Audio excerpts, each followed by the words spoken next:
Welcome to Food Shrinks. Hey guys, I'm Molly Carmel, I'm Clarissa Kennedy. And I'm Molly Painshab.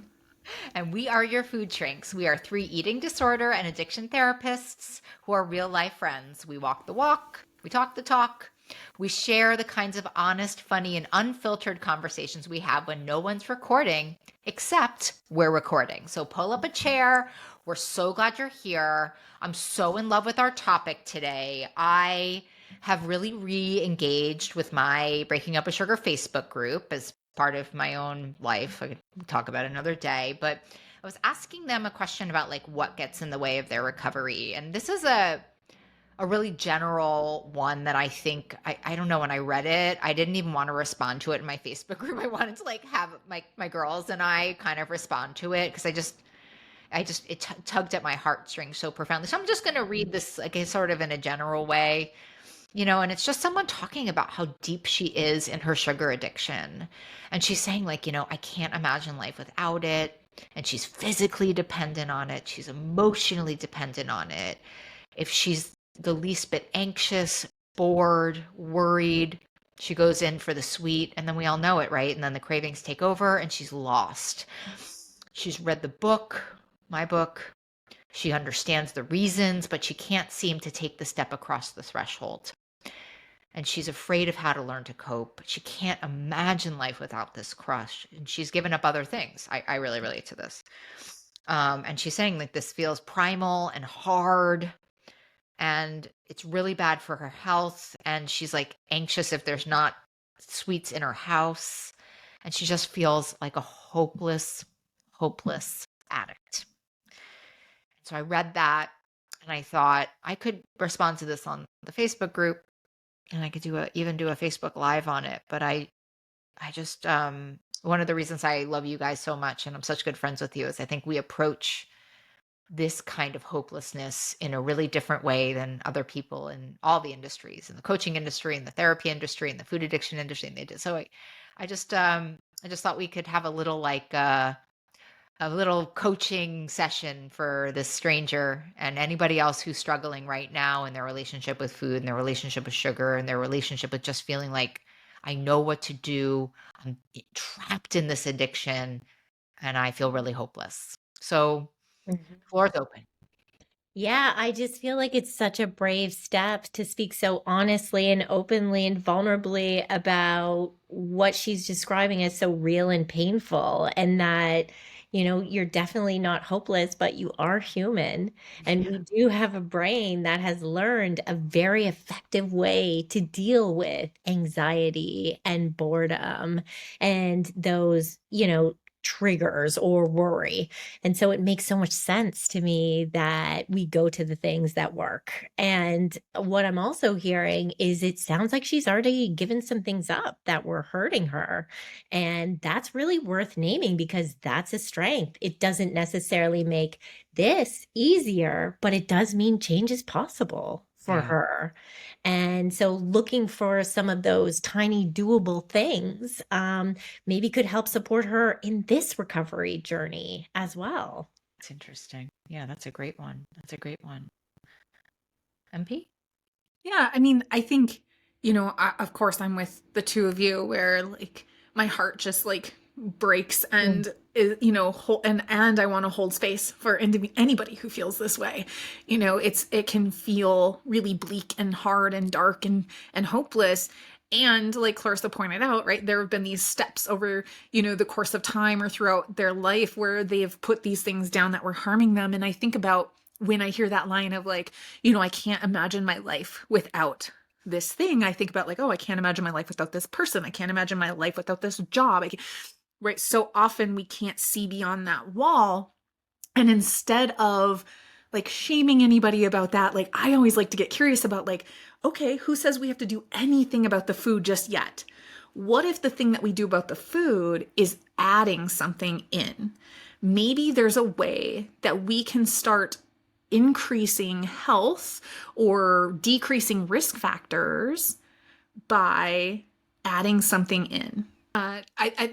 Yeah, I think I like to just stay curious and start to think about like what would be things that we could add in that might make you feel better, happier, like you're making moves in that direction of change. So maybe it's like, maybe you notice that you're eating out often, and maybe instead of eating out on its own, you pick up the food and you bring it home and you add a side of vegetables. Maybe it's you pick one vegetable that you're going to eat three different ways, this week, whatever it might be. Maybe it's not vegetables at all. Maybe it's just adding protein to the thing. So maybe you go out and you get whatever takeaway it is, but you come home and you add more chicken or more beef or more pork or more lamb, whatever it is. But I really like to stay curious about, what would it be like to just kind of increase some of these other healthy risk factors, and healthy maybe not be the right word, but more beneficial or more advantageous factors, rather than focusing so much on cutting out the thing that you can't see your life without yet. Hmm. You know, I think it's so great. I mean, what a beautiful thing we get, like free therapy. I was thinking about my own process. I wonder if you guys are willing to like tap in for a second, but like I felt this in my own, I felt this. I remember it and I remember it. Like I remember this thing, like I was like seeing a nutritionist and like I was like beating the crap out of this nutritionist because I couldn't get well and she was taking the hit on it. I couldn't stop binging. I mean, it was just, and I was like about to lose my job and I knew it, and I was about to lose everything and I knew it. And I just was hopeless. Marsha Linehan, one of my teachers, has this really beautiful note, and she says, hopelessness is a distorted view of the future. Mm. And if anything can distort the future, it's addiction, right? It's addiction's job to distort the future. And what I was like just thinking about in my own, just like in my own process, is that in that moment, and I don't even know if this is helpful to the person, but maybe it's helpful to somebody listening. I was really trying to do two things at once, which was I was trying to recover from a very serious addiction, right? One that had impeded a lot of areas of my life. It had impeded my work. I couldn't live without it. I would have, I was eating, I was doing all sorts of things that were in pretty like, I don't know, like what would we call it? Like high level addiction, or like kind of, what would you say? Like pervasive addiction? Anybody know what the word I'm looking for is? Like severe Yeah, sure. on the spectrum, Very right? clinical.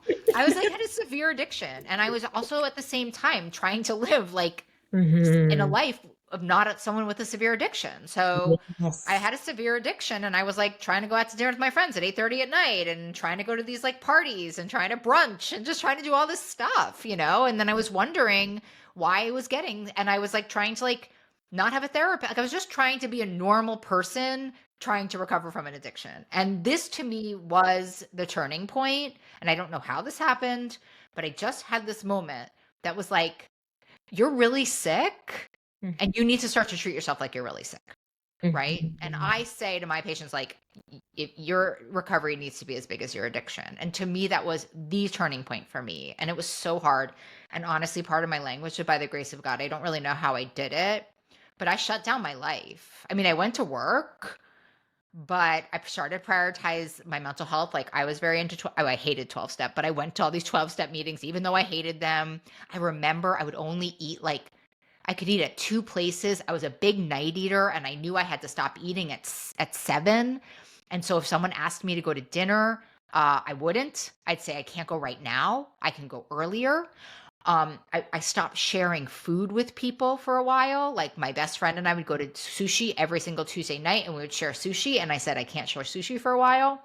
I think I also said I couldn't go to sushi for a while. I'd Yep. like to share with the audience. My friend was like, yeah, totally. What can I do to help support you? I thought she was going to be like, well, this is over. It was Yeah. nice being friends with you, Bye.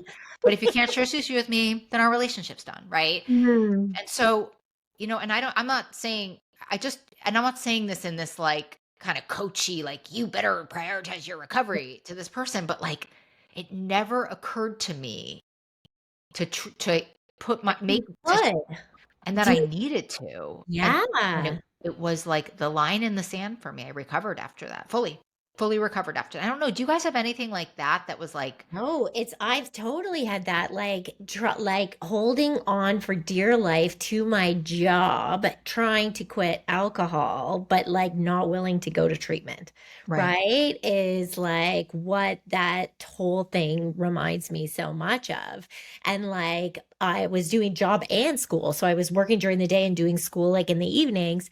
And, stress and stress, which is what actually leads me to get relief with the substance that works. And so I Mm. had to identify all the stressors in my life.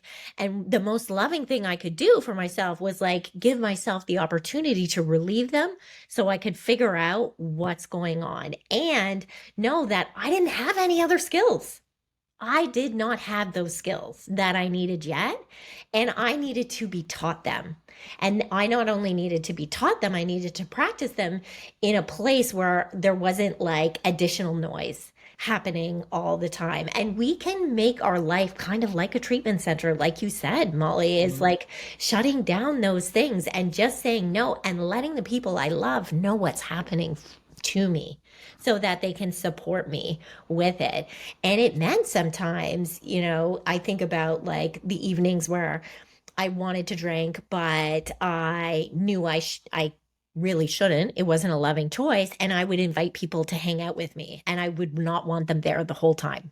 Mm. But I also knew that that was keeping me safe. Wow, that's And such a good one, Clarice. yeah, it's like doing the things that you don't want to do, but like you love yourself so much that you know that if you don't do it, you will drink or you Can I will eat. Yeah, I mean, we're not supposed to interrupt on the show, but like it'll leave my mind. I like also want to say like, and I'm not, this just worked for me, but like when I tell you I hated 12 step, Hmm. like I hated it.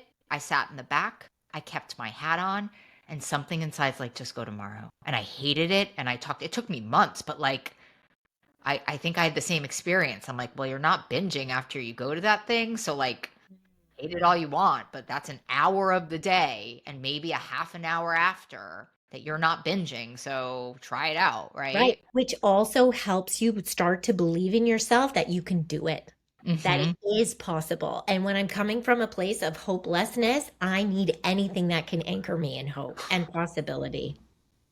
In groups, sometimes we or I talk to clients about when I worked in the correctional facility I worked in, that some of our beds were guys literally coming off the street. The vast majority people had been to treatment, right? They were long past detox.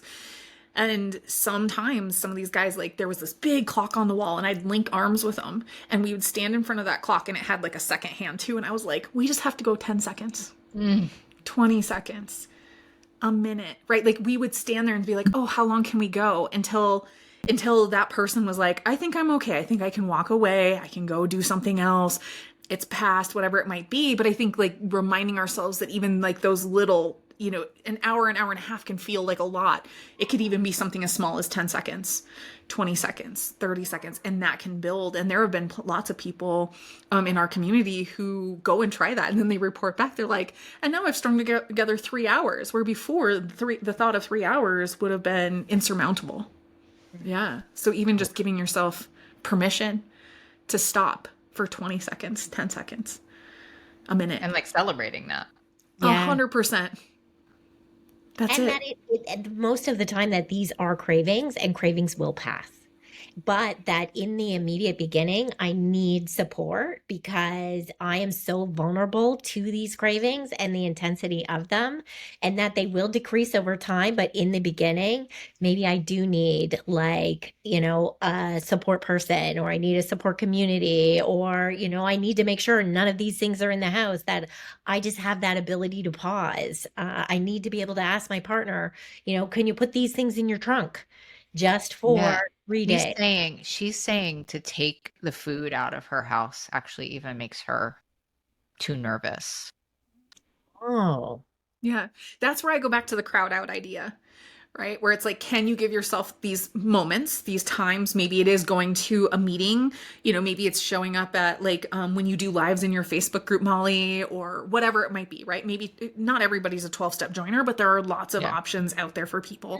So Mm. maybe it's that, but it could also be this idea of crowding things out. It could also be, okay, these things are in the house, but maybe Wait, they're out Molly, of what does sight, out of mind. crowding things out mean? I'm not aware It of it. means it means like again, maybe you're not saying I'm taking away X, Y, Oh, or Z, but I'm adding things to it. I'm making sure I'm getting enough protein, I'm getting enough vegetables, I'm getting enough, whatever I need. To well, just did you kind of ever like bulk have it up a bit.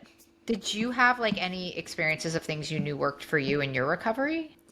Yeah, I mean, I think for me, it's a little bit harder because my recovery started decades ago with the mental health aspect of things. So by the time I got to the food piece, it was like this kind of click where I was just like, oh, okay, I can make different choices. So I had these years of tool building. That's the other thing, right? Is like we're asking somebody to put down the thing that is their tool, their armor, right? It is the hammer to every single nail that appears in their life.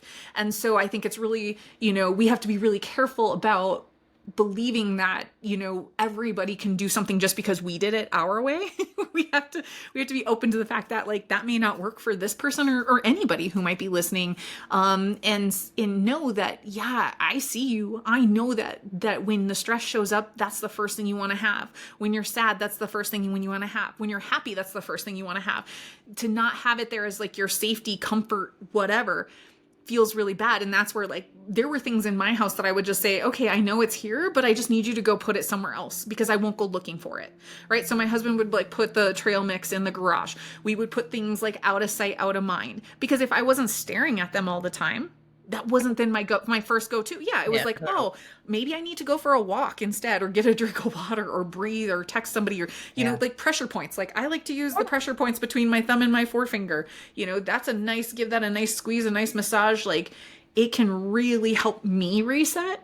Right. It I was love just what finding these you're little saying. things. Yeah, Yeah. too, about delaying use. We're not saying you can't use, but what is it like to delay the use a little bit and Right. teach your brain like a new muscle? I would even say a thing that works really well for a client is like not saying I'm not allowed to eat these things in the beginning if that feels too scary and it's too much for your nervous system, but can you eat them differently? So can you really mindfully tune in? And if you're going to have some of these things, have it on a plate, have it on the table. Don't do it distracted. Do it Mhm. at a slower pace. Really, if this is something we enjoy and it is working, let's really tune in and enjoy it and see how this is working. Just get curious about it. What is it about this that I'm so enjoying?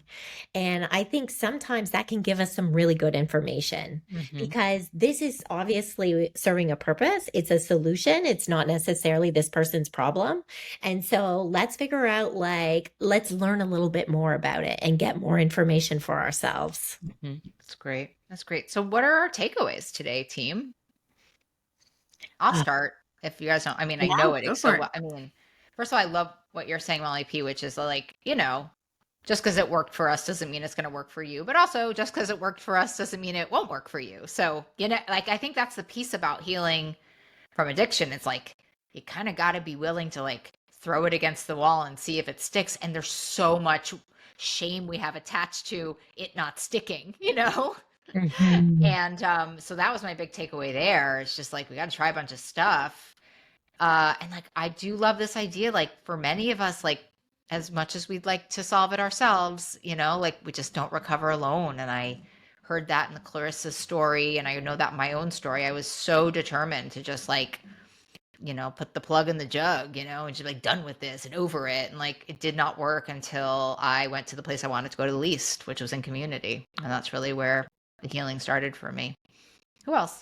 Yeah. Well, I think you just really also picked the thing I was going to say, which is like choose your hard, right? It's hard to like give this up. It's hard to also be in community with other, but like these things, everything's hard.